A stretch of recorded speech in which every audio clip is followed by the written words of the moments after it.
रत्नागिरी नगर परिषदेची सार्वत्रिक निवडणूक आहे आणि या निवडणुकीमध्ये महायुतीच्या उमेदवार म्हणून सौ शिल्पा प्रशांत सुर्वे यांची उमेदवारी आमचे मुख्य नेते आदरणीय एकनाथ शिंदे साहेबांनी जाहीर केलेली आहे। यांच्याबरोबर जी उमेदवारांची टीम आहे ही टीम आपल्या सगळ्यांना माहिती पाहिजे आणि ते कशा पद्धतीनं उमेदवार आहे ते माहिती पाहिजे आणि आमचं मिशन काय, आमचं विजन काय रत्नागिरी शहराच्या बाबतीत आणि विशेषतः त्यांचं, त्यासाठी ह्या पत्रकार परिषदेचं आयोजन केलेलं आहे।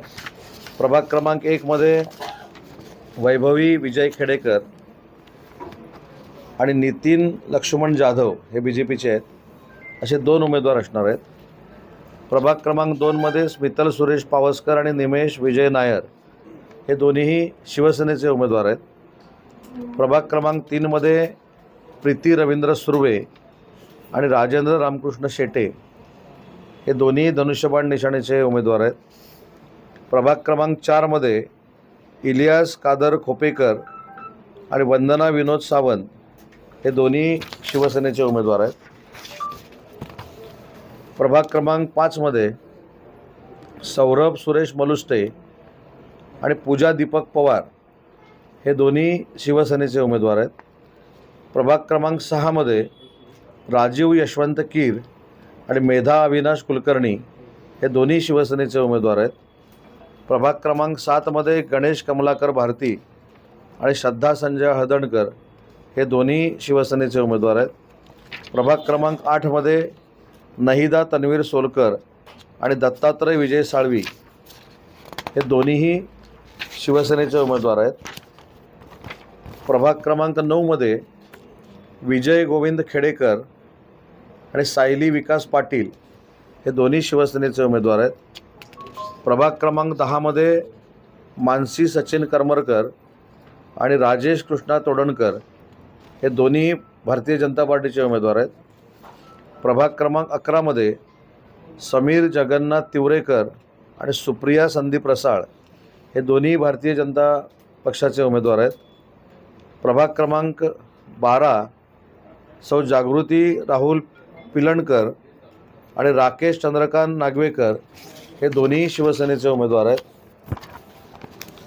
प्रभाग क्रमांक 13 मध्ये आफरीन उबेद होडेकर आणि सुहेल अब्दुल लतीफ साखरकर हे दोन्ही शिवसेनेचे उमेदवार आहेत। प्रभाग क्रमांक 14 मध्ये संतोष उर्फ बंटी दत्तात्रय कीर,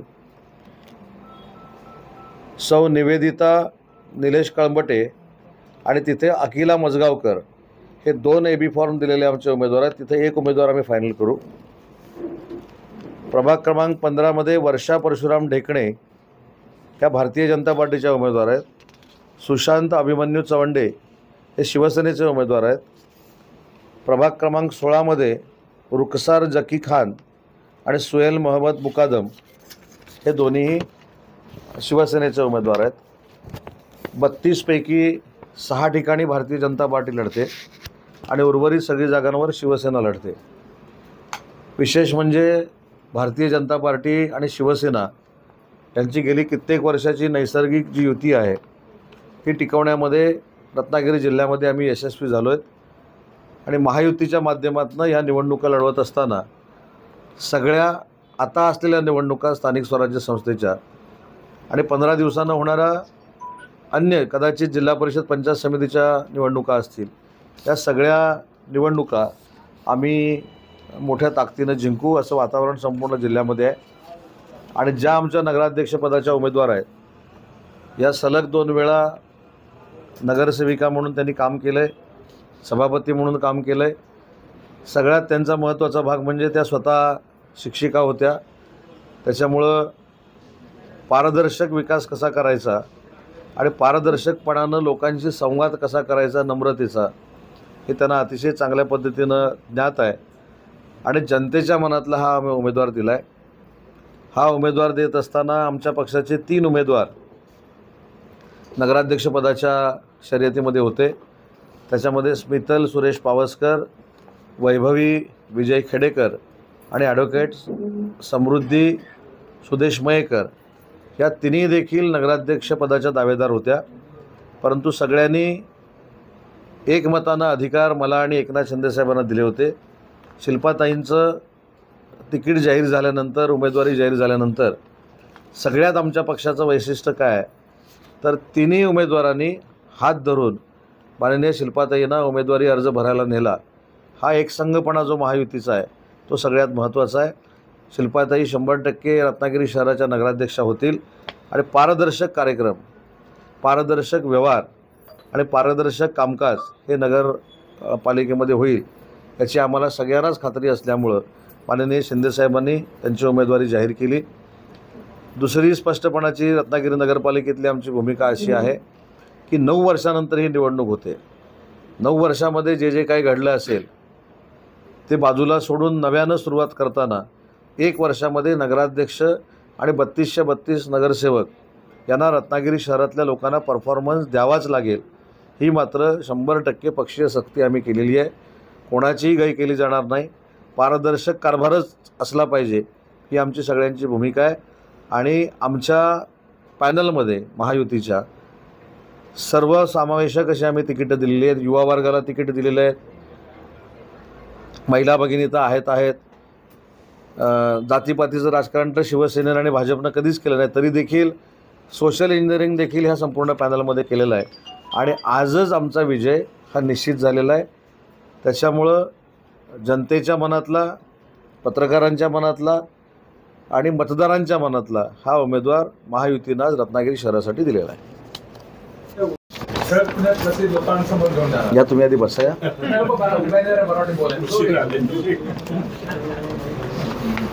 रत्नागिरी शहरामध्ये अनेक विकासाची कामं सुरू आहेत.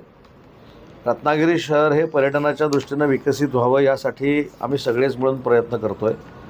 मी अनेक वेळा असं सांगितलं की ज्यावेळी चांगल्या गोष्टीचं श्रेय आपण घेतो त्यावेळी काही गोष्टी ज्या त्रुटी राहिल्या आहेत त्याची देखील जबाबदारी माझ्यासारख्या कार्यकर्त्यांना ऑलरेडी स्वीकारलेली आहे.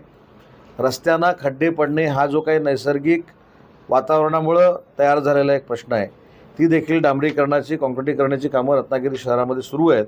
आणि येत्या 2 महिन्यामध्ये रत्नागिरी शहरातल्या एकाही रस्त्याला खड्डा असणार नाही ही दक्षता प्रशासन म्हणून आम्ही घेतलेली आहे.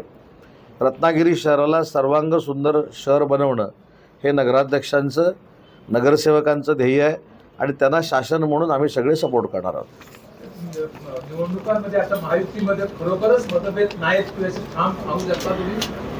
ठामपणे नाही, तुम्हाला कुठं दिसले मतभेद? दिसतात आता इकडून तिकडे सगळे चालले, सगळे इकडे तिकडे, कोण येते कोण जाते येते, त्या पार्श्वभूमीवर दिसत काय अच्छा नागीला मागीला बसणारे लोक नाही, काही ठिकाणी मैत्रीपूर्ण लढती होऊ शकतात. हा काय आमच्यातला मतभेद नाही किंवा मनभेद नाही. शेवटी अजितदादा देखील आमचे उपमुख्यमंत्री आहेत, ते देखील सरकारमध्ये काम करत आहेत. काही ठिकाणी त्यांनी अर्ज भरलेले आहेत. अजून फॉर्म मागं घ्यायला भरपूर दिवस आहेत. आम्ही विचार करू. प्रभाग क्रमांक 15 मध्ये राजन साळे आपल्या मुलांसाठी प्रयत्नशील होते, त्यांची जी उमेदवारी आहे ती नेमकी नाकारल्याचं कारण काय? नाही, पहिली गोष्ट राजन साळवी साहेब हे शिवसेनेचे जिल्ह्याचे नेते आहेत. त्यांचे चिरंजीव हे आमच्या युवा सेनेचे कार्यकारिणी सदस्य आहेत. कार्यकारिणी सदस्य असताना तिथं एक जागा जी आहे ती आम्ही भारतीय जनता पक्षाला महिला म्हणून सोडलेली होती. तिथं विद्यमान नगरसेवक जे आहेत मुन्ना चवंडे, त्यांनी शिवसेनेमध्ये येण्याची इच्छा व्यक्त केली आणि ती जागा आमच्याकडे होती. तर एखादा कार्यकर्ता चांगलं काम करत असताना दुसऱ्या पक्षामध्ये त्याला जर उमेदवारी मिळत नसेल आणि असा चांगला सहकारी अथर्व साळवी यांच्या जोडीला येऊन त्या प्रभागाचा जर विकास होणार असेल तर सन्मान्य साळवी साहेबांशी चर्चा करून, आमचे जिल्हा संघटक संजू साळवी यांच्याशी चर्चा करून आणि स्वतः अथर्वशी चर्चा करून हा आम्ही निर्णय घेतलेला आहे. परंतु भविष्याच्या राजकारणामध्ये अथर्ववर कुठचाही अन्याय होणार नाही आणि त्याच्यावर कुठेही अन्याय करणारी प्रवृत्ती आमच्याकडे निर्माण होणार नाही याची दक्षता आम्ही नक्की घेणार. बोलत की अजून माघार घ्यायला वेळ आहे, पण तुम्हाला असा ठाम विश्वास आहे की तुमचे मित्र तुमच्या अजितदादाचे सर्व उमेदवार माघारी घेतील किंवा लढतील? नेमकं काय वाटतं? वेळ अजून आताच जरतरवर कशाला चर्चा करायची? मला वाटते ते लढणार तुमच्याबरोबर. मी काय सांगितलं, फॉर्म मागं घ्यायची शेवटची तारीख माझ्या माहितीप्रमाणे 21 तारीख आहे. तर भरपूर पुलाखालीनं पाणी जाईल ना तोपर्यंत. आताच चर्चा कशाला करा? माघार घेतील असं आम्ही समजाय अजितदादा. तर तुम्ही काय समजायचं हा वैयक्तिक पत्रकार म्हणून तुमचा प्रश्न आहे. आणि त्या लोकशाहीमध्ये चौथ्या स्तंभाचा आम्हाला आदर आहे. त्याच्यामुळे आमची भूमिका काय ती 21 तारखेला आम्ही जाहीर करू. आता साहेब प्रत्यक्ष सामंत साहेब मैदानात कधी उतरतील ह्या निवडणुकीसाठी खास की आम्ही सगळे उत्सुक राहतो. 2 वेळा आम्ही फॉर्म भरले, बरोबर आहे. एकदा आम्ही 9 फॉर्म भरले आणि आता आम्ही फॉर्म भरले. त्यावेळी झालेली गर्दीच भरपूर काही सांगून जाते. मी फिरावं किंवा तुम्ही फिरावं आणि नंतर मतं मिळावीत अशी परिस्थिती राहिलेली नाही. जनतेला काम करणारे कोण आहेत, उमेदवार चांगलं कोण आहे, वाईट कोण आहे हे सगळं कळत असतं. टीका केली म्हणजे मतं मिळत नाहीत, परत टीका केल्यामुळे आमची मतं वाढत आहेत. त्याबद्दल त्यांना धन्यवाद. जिल्ह्यामध्ये जर विचार करायला गेलो तर खेडमध्ये देखील नगराध्यक्ष पदावरनं रस्सीखेच चालू पाहायला मिळते. गुहागरमध्ये देखील तशीच परिस्थिती आहे. तर नेमकी ह्या 2 नगरपंचायतमध्ये, एक नगरपंचायत नगर परिषद, नेमकी ह्या जागा नगराध्यक्षपदाच्या कोणाला सोडल्यात युती म्हणून? नाही, यामध्ये लांजाला नगराध्यक्ष, नगरसेवक हे आम्ही युती म्हणून लढतो, जिथं महायुती म्हणून लढतो आहे. राजापूरमध्ये तसंच लढतो आहे, रत्नागिरीमध्ये तसंच लढतो आहे. देवरुखला आम्ही भाजपाला नगराध्यक्षपद सोडलेलं आहे. गुहागरमध्ये आम्ही दोन्ही एकत्र फॉर्म भरलेत. म्हणजे असं काही नाही की दुसरा वाजत गाजत, म्हणजे एकाच मिरवणुकीनं 2 फॉर्म भरले. शिवसेनेचा पण भरला आहे, भाजपचा पण भरला आहे. तो उद्या परवा त्याच्याबद्दल निर्णय होईल. आणि खेडमध्ये तर शिवसेनेनंच भरलेला आहे. त्याच्यामुळं अतिशय चांगली युती ही रत्नागिरी जिल्ह्यामध्ये झालेली आहे. अजून चमत्काराची शक्यता आहे 21 पर्यंत. काही चमत्कार बघितलेत ना तुम्ही? घडवणार तुम्ही चमत्कार? नाही, घडवलं ना, आपोआप नियती घडवत. मी काय सांगितलं, टीका करणाऱ्यांवर टीका करायची नसते. काळ हेच त्याला उत्तर आहे. आणि हे सगळं जे घडवतं ते नियती आणि काळ घडवतं. आता अजून बघा 4-5 दिवसात काय काय घडणार आहे. नाही, मी राजकीय बोलतो. खड्डे, रस्ते, डांबर ह्याची सगळी उत्तरं मी दिलेली आहेत. आपण राजकीय बोलू. राजकीय वातावरणामध्ये कशा पद्धतीनं घडामोडी अचानक 48 तासामध्ये झाल्या हे तुम्हाला सगळं माहिती आहे. त्याच्यामुळं आजच आमच्या शिल्पाताई सुर्वे ह्या निवडून आल्या जमा आहेत. असं सिंधुदुर्गाचा निर्णय नेमका काय? 10 मिनिटापूर्वीपर्यंत तरी युती झालेला नव्हता. सिंधुदुर्गामध्ये ॲडव्होकेट सावंत म्हणून जे आहेत त्या नगराध्यक्ष म्हणून सावंतवाडीमध्ये शिवसेनेमार्फत निवडणूक लढवत आहेत. वेंगुर्ल्यामध्ये पिंटू गावडे नावाचे एक युवा कार्यकर्ते आहेत, ते नगराध्यक्ष म्हणून लढत आहेत. मालवणमध्ये निलेश राणेंनी जो शिवसेनेचा फॉर्म भरला आहे ते तिथं लढत आहेत. आणि कणकवलीमध्ये अजून चित्र स्पष्ट होत नाही. काल जे निलेशजींनी सांगितलं ते देखील चित्र 2-3 दिवसामध्ये स्पष्ट होईल. पण राणेसाहेबांच्या सांगण्यावरनं शिवसेना पूर्ण थांबलेली होती. आमची युती व्हावी, महायुती व्हावी हीच इच्छा होती. आणि जे काल आणि परवा शिवसेनेने फॉर्म भरलेले आहेत हे राणेसाहेबांची चर्चा करूनच फॉर्म भरलेले आहेत. आणि त्याच्यातनं राणेसाहेबांच्या नेतृत्वाखाली ज्या काही घडामोडी होतील त्यासाठी आम्ही राणेसाहेबांसोबत आहोत. सर, रायगडमध्ये जर आपण बघितलं तर रायगडमध्ये पण म्हणजे शिवसेना आणि राष्ट्रवादी काँग्रेस किंवा गोगावले विरुद्ध तटकरे अशी साधारणपणे आता कोल्ड वॉर किंवा नाही, कोल्ड वॉर जिथं वैयक्तिक लढाई सुरू झालेली आहे त्याच्यामध्ये पार्टीचा काही प्रश्न येत नाही.